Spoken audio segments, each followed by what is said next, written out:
सवाल लोगों के मन में यह है, अयोध्या की सीट जहां पर राम मंदिर बना, जिसको लेकर के पूरे देश में लहर थी, उस सीट पर बीजेपी का उम्मीदवार हार जाए। देखिए, अयोध्या की तो कोई सीट है नहीं, ये तो तुकबंदी है लोगों की। सीट तो अयोध्या नहीं है, लेकिन हाँ, सीट तो फैजाबाद है। अयोध्या वहाँ है तो एक सिंबॉलिक बहुत बड़ा सेटबैक है। फिर वही बात है, जो वहाँ पे कैंडिडेट थे Lallu Singh ji, he was the first one to say कि 400 आएगा तो संविधान बदलेंगे।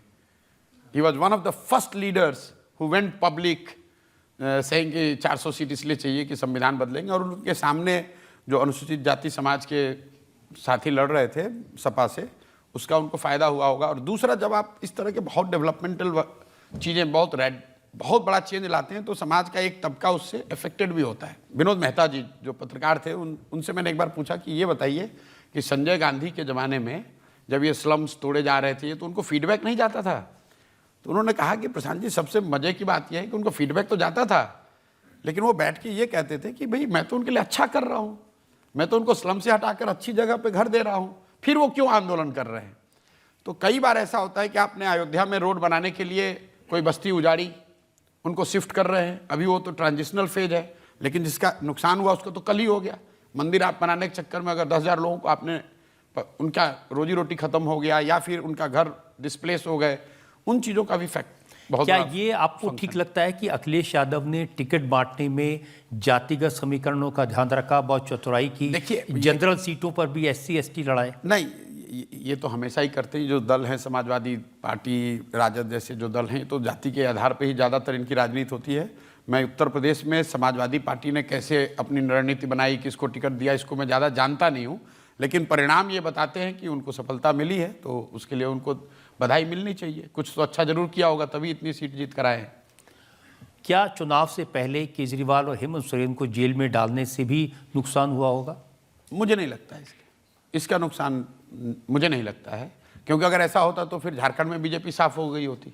बीजेपी को तो नुकसान राजस्थान में हुआ, बीजेपी को नुकसान महाराष्ट्र में हुआ।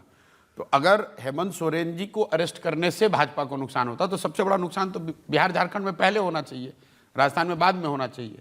तो ये मतलब, अब जैसे आरक्षण की बात है, आरक्षण, संविधान, बाबा साहब अम्बेडकर, इसको लेकर के एक नैरेटिव चला, लेकिन बिहार में तो जाति का बहुत असर है। नहीं, क्यों नहीं? बिहार में इसलिए नहीं है कि बिहार में इन सबसे ज़्यादा एक लालू जो फैक्टर है, लालू यादव का जो फैक्टर है, लालू जी सिर्फ बिहार के नेता नहीं है, मैं पहले भी कहता रहा हूँ, वो he is a phenomena. Bihar में मोदी हैं, नीतीश हैं, सब हैं, जाति है, लेकिन एक सबसे बड़ा जो फैक्टर पिछले 25-30 साल में रहा है वो रहा है लालू यादव फिनोमेना। एक बिहार में एक बहुत बड़ा वर्ग या तो लालू जी के पक्ष में वोट करता है या दूसरा उसके विरोध में करता है, चाहे कुछ भी हो जाए वो उनके विरोध में ही वोट करेगा। कई लोग बता रहे हैं नीतीश कुमार को 12 सीट आ गया, उनका तो रिवाइवल हो गया, कुछ नहीं हुआ है, वो सिर्फ लालू यादव के खिलाफ लड़ रहे थे। लालू जी को वो वोट लोग दे नहीं सकते हैं, क्योंकि लोगों ने 15 साल का जो जंगल राज, आप और हम बैठ के पटना में, दिल्ली में, नोएडा में उसको पढ़ते हैं, उस पर टीका टिप्पणी करते हैं। इमेजिन कीजिए जिस समाज ने उसको भोगा है 15 साल, अब उसको कुछ दूसरा नहीं दिखता, उसको ये दिखता है भाई कुछ भी हो जाए मुझे वापस वो जंगल राज नहीं चाहिए, इसलिए वो लालू जी को वोट नहीं करता है। तो वो एक बहुत बड़ा फैक्टर है जो इन सब चीज़ों से ऊपर है बिहार के कॉन्टेक्स्ट में। एक सवाल हम पब्लिक से ले सकते हैं इस समय? मेरा प्रश्न ये है कि 2024 चुनाव से पहले परिणामों से आपने कहा था कि कांग्रेस 3 फिगर्स में भी नहीं पहुंचेगी, और एग्जैक्टली वैसा हुआ कि 99 पे जाके रुक गई। तो क्या पहले से बातचीत बना के रखी थी क्या कांग्रेस से आपने? नहीं, ये तो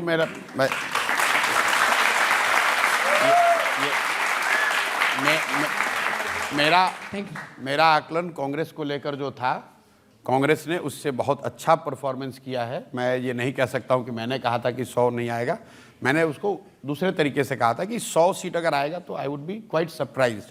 तो कांग्रेस को 99 सीट आया है, मुझे लगता है कि ये कांग्रेस की बड़ी सफलता आज के कॉन्टेक्स्ट में है, तो मेरा उसमें कोई क्रेडिट नहीं है। If anything I was wrong in assessing Congress's revival so to say. तो इसका मतलब कुछ राहुल गांधी का रिवाइवल भी होगा? नहीं, देखिए, किसी दल का जब रिवाइवल हुआ है तो उसको जो लीड कर रहा है तो उसको क्रेडिट मिलना ही चाहिए। तो to that extent Rahul Gandhi के नेतृत्व में कांग्रेस लड़ी और उनको 99 सीट्स आए हैं, तो उसका क्रेडिट राहुल जी को मिलना चाहिए। लेकिन just to put things in perspective, Indira ji की जो सबसे बड़ी हार हुई 1977 में, उस समय कांग्रेस को 154 सीट मिला था, 154। राहुल जी के नेतृत्व में जब उनकी सबसे बड़ी जीत हुई है तो कांग्रेस को 99 सीट मिला है। ये दिखाता है कि as a leader Rahul Gandhi has got miles to go before he reaches that state where we can say कि कंट्री में he has arrived. But yes, Congress as a party has done better than what most expected, including me, and to that extent we must give credit to Rahul Gandhi. एक और सवाल ले सकते हैं? हाँ। आने वाले समय में आपको लगता है कि श्री राहुल गांधी जी भारत का नेतृत्व करेंगे और प्रधानमंत्री के रूप में उभरेंगे? कांग्रेस के वो नेता जरूर हैं, उन्होंने इस चुनाव ने उनको कांग्रेस के लीडर के तौर पे पूरी तरीके से एस्टेब्लिश कर दिया है, at least in short to medium run. अगले 5, 7, 10 साल तो कोई ये 10 साल नहीं कहेगा कि राहुल गांधी के अलावा भी कोई हो सकता है, लेकिन देश के नेता के तौर पर अभी वो उभर के आए कि नहीं, उसके लिए अभी समय है, काफ़ी समय है। 99 आना एक बात है और 250, 260 लाना दूसरी बात है। प्रशांत जी, एक ब्रेक के लिए मुझे रुकना है और ब्रेक के बाद आपकी अदालत में प्रशांत किशोर पर इल्जाम और सवाल आपका एक होगा। मेरे पिताजी ने एक बहुत अच्छी बात बताई जीवन में कि जो कुछ नहीं करता है वो सिर्फ आलोचना करता है। तो आप कुछ आपको खुद तो समझ है नहीं। Welcome back. आपकी अदालत में आज हम मुकदमा चला रहे हैं राजनीति के रणनीतिकार प्रशांत किशोर पर। आपकी अदालत में अगला इल्जाम। आपकी अदालत में इलेक्शन एक्सपर्ट प्रशांत किशोर पर इल्जाम है कि इन्होंने नेताओं को गलत रास्ते पर डाल दिया। देखिए, जब से आपने इलेक्शंस में डेटा का, एनालिसिस का, डिजिटल मीडिया का इस्तेमाल शुरू किया, करवाया, अब सारे नेता उस रास्ते पर चल पड़े हैं। आप तो यात्रा करने चले गए हैं। किसी से पूछते हैं कि क्या होगा, सर्वे कराया है। अच्छा, किससे सर्वे कराया?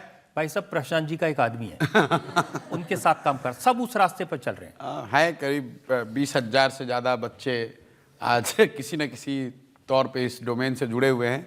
जब 2011 से हम लोगों ने शुरू किया था, तब हम लोग को भी आइडिया नहीं था कि कोई ये डोमेन हो जाएगा, लेकिन धीरे धीरे बड़ा हो गया है। अब तो जो मुखिया का चुनाव लड़ रहा है वो भी प्रोफेशनल एक्सपर्ट या प्रोफेशनल सपोर्ट की बात करता समझता है, क्योंकि जैसा कि आपने दिखाया कई इलेक्शंस में अलग अलग पार्टियों को, नेताओं को ऐसा पब्लिक को लगा कि भाई ये प्रोफेशनल सपोर्ट से इनकी चीज़ें बेहतर हुई, तो स्वाभाविक तौर पर जिस चीज़ से लोगों को सफलता मिलती है उसको कैरी करने वाले कई लोग हो जाते हैं। और जितने लोगों ने काम किया, इसका कोई स्कूल और डिग्री तो है नहीं, तो इसमें जिसने भी प्रशांत किशोर के साथ काम किया वो जाके लिखता अपना CV में कि मैंने प्रशांत किशोर के साथ काम किया है, तो मुझे उससे खुशी है। बहुत लोगों को इससे रोजगार भी मिला। बहुत से लोग हार भी जाते हैं। नहीं, अब ऐसा है कि अगर कोई डॉक्टर आपका इलाज कर रहा है और रोगी का डेथ होता है, तो अब उसके लिए आप मेडिकल कॉलेज को तो दोषी नहीं ठहराएंगे। लेकिन ये साइंस है कितना एक्यूरेट? हमने देखा कि एग्जिट पोल में सब गलत हो गए। नहीं, देखिए, पहली बात तो कि मैं कोई पोलस्टर नहीं हूँ, जो हम लोग करते हैं हम पोलस्टर नहीं है। दूसरी बात मैंने पिछले 10 साल से कही कि वी आर हाईली ओवररेटेड। कोई भी प्रोफेशनल सपोर्ट किसी को चुनाव जिता हरा नहीं सकता है। मतलब चुनाव जीतता तो नेता है, पार्टी जीतती है, उनके कार्यकर्ताओं का प्रयास जीतता है, लोगों का वोट जिताता है। जो प्रोफेशनल्स हैं उन चीज़ों को ऑर्गेनाइज करने में थोड़ा बहुत बेहतर मदद कर सकते हैं। मतलब अगर आप किसी का ऑपरेशन कर रहे हैं तो आपको ऑपरेशन थिएटर चाहिए, डॉक्टर तो बढ़िया होना ही चाहिए, लेकिन साथ में अगर आपके असिस्टेंट साथ न हो तो आप बढ़िया सर्जन, अच्छे सर्जन होने के बावजूद, अच्छे ऑपरेशन थिएटर में काम करने के बावजूद आपसे कुछ गलती हो सकती है, आपको तकलीफ आ सकती है। अगर आपका सपोर्ट सिस्टम अच्छा है तो you would be able to deliver things better. तो पहले तो आप क्रेडिट इतना दीजिए नहीं किसी को कि भाई प्रशांत किशोर या किसी इस तरह के व्यक्ति ने या संस्था ने किसी को जिता दिया, हरा दिया। At best on the margin we bring little bit of efficiency in the whole thing. नहीं, यहाँ तो उल्टा हो गया। गलती एग्जिट पोल करने वालों ने की और ब्लेम हमारे ऊपर आ गया, आपके ऊपर। हाँ, मीडिया के ऊपर ठीक बात है। सब गलत हो गए। नहीं, मैं फिर वही कहूंगा कि ये तो स्टॉक एक्सचेंज का रेट बढ़ाने के लिए किया गया। ये तो देखिए बेवकूफ़ी वाली बात है। अगर मान लीजिए कि किसी को पता था कि ये रिजल्ट आना है, तो रिजल्ट को उसके लिए चेंज करने की क्या जरूरत है? स्टॉक मार्केट को तो आप दोनों साइड से गेम कर सकते हैं। अगर आपको मालूम था कि 240 आ रहा है तो आप मार्केट में शॉर्ट होकर भी पैसे कमा सकते थे, तो उसके लिए आप गलत क्यों करेंगे? देखिए, गलती लोगों से हो सकती है। मैं फिर से दोबारा कह रहा हूं, मैं कोई एग्जिट पोल करने वालों को पोलस्टर का स्पोक्स पर्सन नहीं हूं, मैं खुद पोलस्टर नहीं हूं, मैं तो उनका उस डेटा का इस्तेमाल करने वाला हूं। लेकिन किसी से गलती हो सकती है वो एक बात है, उसके पीछे मोटिव डालना जब तक कि आपके पास प्रमाण ना हो, मुझे लगता है कि ठीक नहीं है। कमरे में बैठ के चाय पीते पीते टीका टिप्पणी करना और अपने को एक्सपर्ट बताना एक बात है, और प्रोफेशनली चीज़ों को करके आकर सामने अपना गला फंसाना कि नहीं ये चीज़ होगा, स्वाभाविक है 10 चीज़ कही जा रही है तो 8